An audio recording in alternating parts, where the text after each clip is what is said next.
नमस्कार मैत्रिणींनो, माझ्या या यूट्यूब चॅनलवरती आपलं सर्वांचं अगदी मनापासून स्वागत आहे। 32 साईज प्रिन्सेस कट ब्लाउजची संपूर्ण शिलाई करून घ्यायची आहे।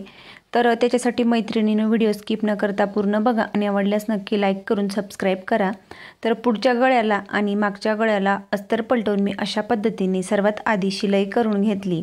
अस्तर जे आहे तर ब्लाउज पीसवरती जोडून आणि सर्व पार्ट मी अस्तरवरती जोडून एक्स्ट्राच्या भागाची कटिंग करून घेतली, परंतु मागच्या साईडला आणि पुढच्या गळ्याला जो काही पार्ट आहेत त्यांना मी अस्तर पलटवून आणि शिलाई करून घेतली, जेणेकरून पाइपिंग करण्याची किंवा मग गळापट्टी लावण्याची गरज राहणार नाही आणि कमीत कमी वेळेत ब्लाउज शिलाई करून पूर्ण होईल। त्याच्यानंतर मग सर्व पार्ट अशा पद्धतीने दोघही बाजूंना मी समोरासमोर ठेवून घेतले, जेणेकरून आपल्याला लगेचच लक्षात येईल। नंतर मग आपल्याला प्रिन्सेस कटचे पार्ट अशा पद्धतीने पकडून घ्यायचे। आपण सर्वात आधी ते वेगवेगळे करून घेतले आणि मग ते अशा पद्धतीने जोडून घ्यायचे आहेत। जो काही थोडाफार भाग पाव इंच एक्स्ट्रा कमी जास्त झाला तर काहीही हरकत नाही, परंतु आपल्याला शिलाई करण्याची सुद्धा जितकी प्रॅक्टिस झाली तितका आपण परफेक्ट असा ब्लाउज शिलाई करत असतो। कितीही परफेक्ट कटिंग केली परंतु हे पार्ट कमी जास्त असे होतात, त्याच्यामुळे मग आपल्याला प्रॅक्टिस सुद्धा खूप महत्त्वाची आहे।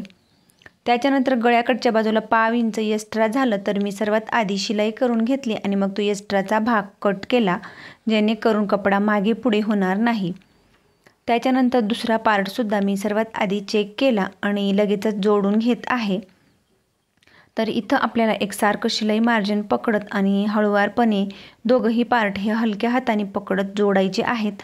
वरच्या बाजूला परफेक्ट येत आहेत किंवा नाही हे सुद्धा चेक करतच आपल्याला जोडायचे आहेत आणि त्यांच्यावरती डबल शिलाई मारून घ्यायची। दोघही पार्ट सेम मी रेडी करून घेतले, बघू शकतात समोरासमोर पकडून घेतले आणि एकसारखे आहेत किंवा नाही ते चेक करून घेत आहे। अशा पद्धतीने आपल्याला चेक करून घ्यायचे। अशा पद्धतीने चेक केल्यामुळे जो काही गळ्याकडचा भाग आहे तो खाली वरती होत नाही आणि एका साईडला आपलं शोल्डर उतरत नाही। तर एका बाजूला थोडा भाग हा एक्स्ट्रा होत होता, तर तो परत मी इथं अशा पद्धतीने शिलाई करून आणि जोडून घेत आहे। तर शिलाई मार्जिन थोडंफार जरी कमी जास्त झालं तर गळ्याकडील भाग दोघही भाग हे खाली वरती होतात आणि मग शोल्डर उतरण्याचे चान्स असतात, म्हणून मग गळ्याकडचा जो काही भाग आहे तो आपल्याला एकमेकांवरती ठेवून आणि चेक करून घ्यायचा। जो भाग थोडा एक्स्ट्रा असेल तो परत आपल्याला शिलाईमध्ये अशा पद्धतीने 1 इंच किंवा मग पाव इंच इतकं किती अंतर एक्स्ट्रा आहे ते चेक करून आणि फिटिंग करायचं। तर अशा पद्धतीने जोडून घेतले। त्याच्यानंतर पुन्हा मी चेक करून घेतले। चेक झाल्यानंतर जो काही एक्स्ट्राचा भाग आहे तो मी कट केला आणि त्याच्यानंतर मग आपल्याला इथं गळापट्टी लावायची काहीही गरज नाही। मग आपल्याला कमरपट्टी जोडायची आहे, तर कमरपट्टी जोडायच्या आधी आयपट्टी आणि हुकपट्टी जोडून घ्यायची। तर मी सर्वात आधी 1.25 ते 1.5 इंचाची पट्टी घेतली आणि अस्तरचाच हा कपडा घेतलेला आहे तो अशा पद्धतीने जोडून त्याच्यावर दाब शिलाई देऊन घेतली। त्याच्यानंतर खालच्या बाजूला आपल्याला तो डबल फोल्ड करून घ्यायचा आहे। अशा पद्धतीने डबल फोल्ड करून आणि त्याच्यावरती आपल्याला लगेचच शिलाई करून घ्यायची। खालच्या बाजूला लॉक करायची गरज नाही, कारण प्रिन्सेस कटचा ब्लाउज आहे आणि आपल्याला कमरपट्टी जोडावी लागणार आहे, पण गळ्याकडच्या बाजूला आपल्याला लॉक करायचं, जेणेकरून शिलाई ओपन होणार नाही। लगेचच आपल्याला आयपट्टी सुद्धा जोडून घ्यायची, तर ती सुद्धा मी अस्तरचीच घेतलेली आहे। तर ती 2.5 इंचाची घेतलेली आहे आणि ती अस्तरच्या बाजूने जोडून गळ्याकडून आतील भागमध्ये फोल्ड केली डबल शिलाई मारून। आणि तुम्हाला इथं आय बॉक्स किती बनवायचे आहेत हे लक्षात ठेवत पूर्ण आपल्याला आय बॉक्स हे बनवून घ्यायचे, त्यांच्यावरती डबल शिलाई करून घ्यायची आणि दोघही पार्ट आपल्याला रेडी करून आणि चेक करून बघायचे। तर अगदी परफेक्ट अशा पद्धतीने चेक करून घेतले। जो काही एक्स्ट्राचा भाग वाटला तर तो आपल्याला कट करायचा आणि त्याच्यानंतर मग आपल्याला कमरपट्टी जोडून घ्यायची आहे। कमरपट्टी सुद्धा जोडताना सेम त्याच पद्धतीने आपण ज्या पद्धतीने हुकपट्टी जोडत असतो सेम त्याच पद्धतीने आपल्याला जोडून घ्यायची आहे, किंवा मग तुम्ही खालच्या बाजूला हात शिलाई सुद्धा करून घेऊ शकतात, परंतु मी अशा पद्धतीने शिलाई करून घेतली। दोघही बाजूंना सेम ह्याच पद्धतीने मी कमरपट्टी जोडून घेतली आणि दोघही पार्ट मी रेडी करून घेतले। त्याच्यानंतर मग आपल्याला शोल्डर जोडून घ्यायचं आहे, परंतु शोल्डर जोडण्याआधी आपल्याला हे दोघंही पार्ट बरोबर चेक करून घ्यायचे आहेत। तर बघू शकतात अशा पद्धतीने मी चेक करून घेत आहे आणि जो काही भाग एक्स्ट्राचा थोडाफार वाटला तर तो आपल्याला मुंड्यामध्ये बरोबर सरळ रेषेत आणि जितकं शिलाई मार्जिन आहे तितकं 1.5 ते 1.25 इंचापर्यंत कट करून घ्यायचं आहे। 1.5-2 इंचाच्या पुढे जास्त कट करायचं नाही। दोघंही बाजूंना सेम त्याच पद्धतीने चेक करून आणि एक्स्ट्राचा भाग मी जो काही थोडाफार आहे तो कट केला आणि सरळ रेषेत कट करून घेतलं। नंतर मग शोल्डर जोडून घ्यायचं आहे। तर गळ्याकडच्या बाजूला आपण गळापट्टी न लावता आधीच आपण शिलाई करून घेतली, म्हणून शोल्डर जोडताना गळ्याकडूनच आपल्याला जोडून घ्यायचं जेणेकरून मागे पुढे होणार नाही। आणि जो काही एक्स्ट्राचा भाग मुंड्यामध्ये असेल तो बरोबर आपल्याला मोजून आणि सरळ रेषेत कट करायचा। दुसऱ्या बाजूचं शोल्डर सुद्धा सेम त्याच पद्धतीने गळ्याकडच्या बाजूने जोडून घेतलं आणि जो काही एक्स्ट्राचा भाग आहे तो सर्वात आधी शिलाई करून आणि मग मी कट केले जेणेकरून कपडा मागे पुढे होणार नाही। अशा पद्धतीने दोघंही बाजूंचे शोल्डर जोडून घ्यायचे आणि मग आपल्याला बाही जोडायची आहे। तर बाही जोडायच्या आधी सुद्धा आपल्याला बाही अशा पद्धतीने परफेक्ट पकडायची। जो काही थोडाफार भाग मागे पुढे होत असेल तो कट करायचा, मध्य सेंटरवरती खून करून घ्यायची किंवा मग कट मारून घ्यायचा। दोघंही बाह्यांना सेम त्याच पद्धतीने मी मध्य सेंटर काढून घेतला आणि खडूने आखून घेतलं। त्याच्यानंतर जो काही शोल्डरचा जॉईंट आहे दोघंही बाजूंच्या बाह्या बरोबर वेगवेगळ्या करून आणि शोल्डरचा जो जॉईंट आहे त्याच्यावरती जी खून केलेली आहे ती ठेवून द्यायची आणि मगच आपल्याला बाही जोडायला सुरुवात करायची। अशा पद्धतीने बाही जोडून घ्यायची। अगदी हलक्या हाताने आपल्याला पकडायचं आणि मग बाही जोडून घ्यायची।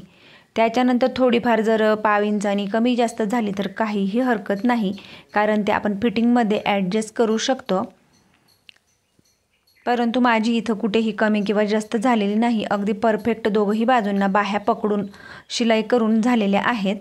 डबल शिलाई मारून घेतली आणि अशा पद्धतीने चेक करून घेतलं। जर इथं सुद्धा शिलाई मार्जिन कमी जास्त झालं तर भाग हे खालीवरती होतात, म्हणून चेक करून घ्यायचं आणि एक भाग थोडा जास्त होत असल्यामुळे तिथं परत मी इंची टेपच्या 1 लाईन इतक्या अंतरावर 1.5 ते 1.25 इंचापासून शिलाई करून घेतली आणि मग दोघंही पार्ट परत चेक करून घेतले तर ते अगदी परफेक्ट आले। त्याच्यानंतर दुसरी बाहीसुद्धा आपल्याला जोडून घ्यायची। आपण कितीही परफेक्ट कटिंग केली परंतु शिलाई करण्याची किंवा मग बाही जोडण्याची सर्व आपल्याला प्रॅक्टिस करावी लागते, तरच आपण परफेक्ट ब्लाऊज शिलाई करू शकतो।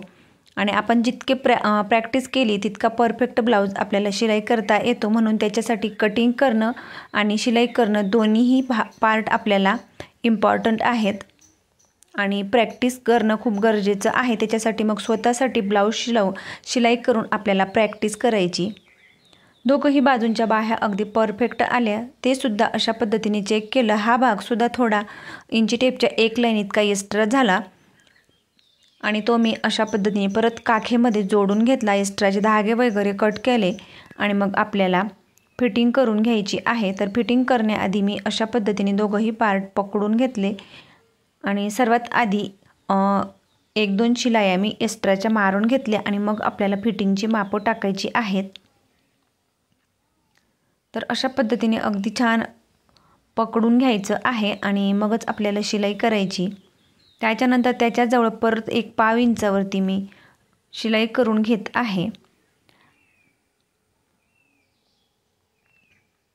आपल्याला पाव इंचावरतीच शिलाया करून घ्यायच्या आहेत। जास्त अंतर घेतल्यामुळे तिथं फुगा तयार होतो, त्याच्यामुळे मग पाव इंचावरतीच एक्स्ट्राची शिलाई मारून घ्यायची। दुसऱ्या बाजूला सुद्धा सेम त्याच पद्धतीने सर्वात आधी मी कडेने 1 शिलाई मारून घेत आहे आणि त्याच्यानंतर त्याच्याजवळच परत पाव इंचावरती 1 शिलाई मारून घेत आहे।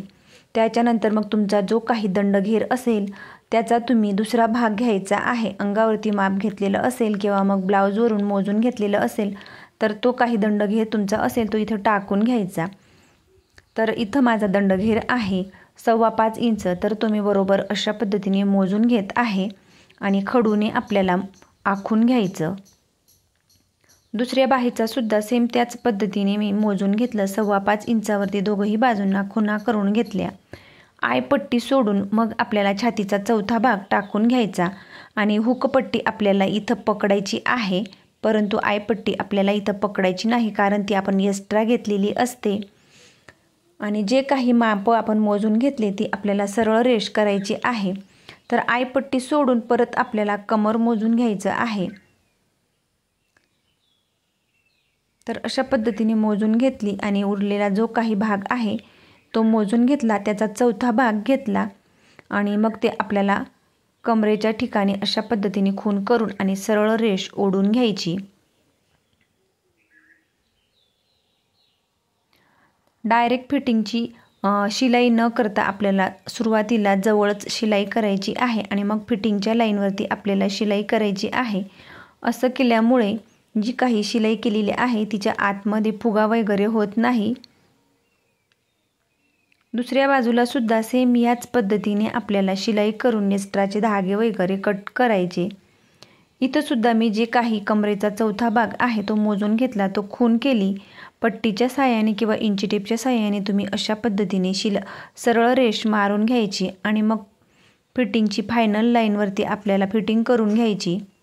अगदी परफेक्ट असा ब्लाऊज पूर्ण शिलाई करून रेडी झालेला आहे आणि याचा कटिंगचा व्हिडिओ मी ऑलरेडी आपल्या चॅनलवरती अपलोड केलेला आहे. तर हा 32 साईजचा प्रिन्सेस कट ब्लाऊज आहे. खूप छान असा तयार झालेला आहे. बघू शकतात अगदी सरळ रेषेत शिलाई आलेली आहे. गळा खूप छान आहे, कुठेही कमी किंवा जास्त झालेला नाही. अशा पद्धतीने तुम्ही सुद्धा एकदा नक्की ट्राय करून बघा. तर कप ठेवून आणि अशा पद्धतीने मी ब्लाऊज रेडी करून घेतला. तर माझा व्हिडिओ आवडल्यास लाईक करा, शेअर करा आणि चॅनलवरती नवीन असल्यास चॅनलला सबस्क्राईब करून जवळच असलेल्या बेल आयकॉनला प्रेस करा. म्हणजेच माझ्या अशा येणाऱ्या नवनवीन व्हिडिओची अपडेट तुम्हाला येत राहील. आणि या ब्लाऊजचा कटिंगचा व्हिडिओ तुम्हाला बघायचा असेल तर याची लिंक मी डिस्क्रिप्शन बॉक्समध्ये दिलेली आहे. तिथं जाऊन तुम्ही चेकआउट करू शकतात. व्हिडिओ आवडल्यास नक्की लाईक करून सबस्क्राईब करा.